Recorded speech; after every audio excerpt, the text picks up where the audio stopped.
तो क्वेश्चन तो आपने पढ़ लिया। तो सबसे पहले काम करते हैं, कोई भी मैथमेटिकल जब आप क्वेश्चन करने जाते हो तो सबसे पहला जो आपका काम रहेगा वो रहेगा कि गिवन लिखें, ठीक है, ताकि क्वेश्चन आसान हो जाए। तो सबसे पहले हम लोग लिखेंगे कि क्वेश्चन में क्या क्या गिवन है।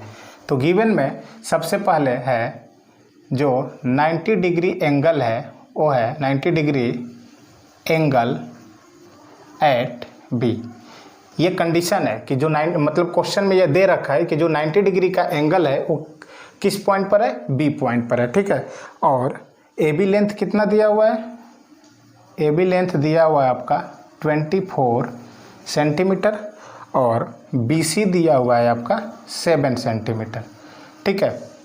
तो अब क्या करना है कि इन सारे गिवन डाटा के मदद से हम लोग एक राइट एंगल ट्रायंगल का फॉर्मेशन करेंगे। तो सबसे पहले एक आप राइट एंगल ट्रायंगल बना लीजिए, ठीक है, ऐसे ये बन गया एक राइट एंगल ट्रायंगल।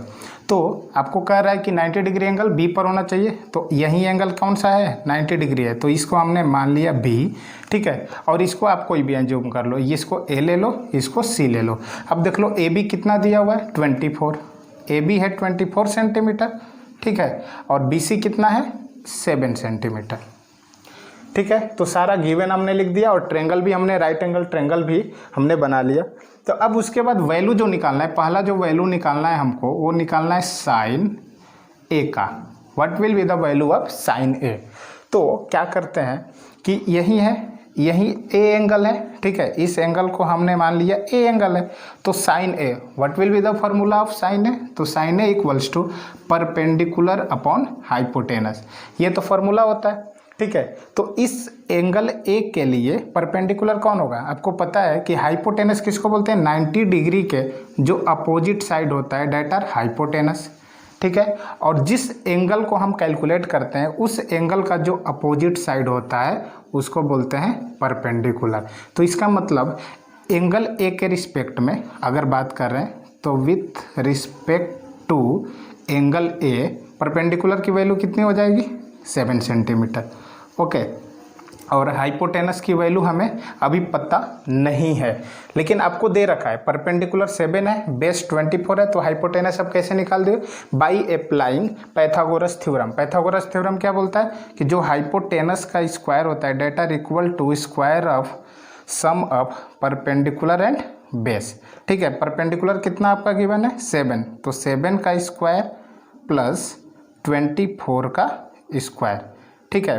तो 7 का स्क्वायर हो जाएगा आपका 49 प्लस और 24 का स्क्वायर हो जाएगा 576।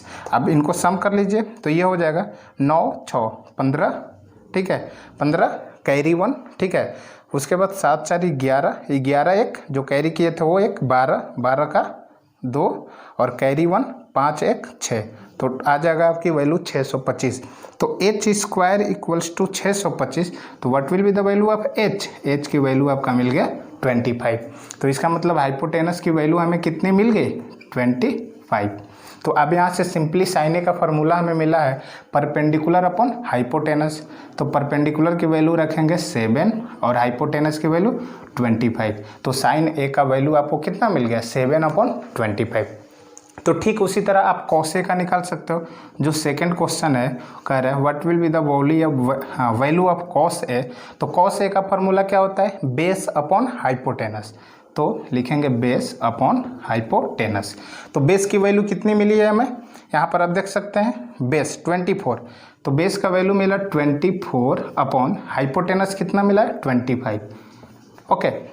उसके बाद जो अगला क्वेश्चन कर रहा है साइन सी एंड कॉस सी। तो साइन सी और कॉस सी का वैल्यू निकालना है। तो बाकी जो रिमेनिंग 2 क्वेश्चन है वो खुद से करने की कोशिश करें दोस्त।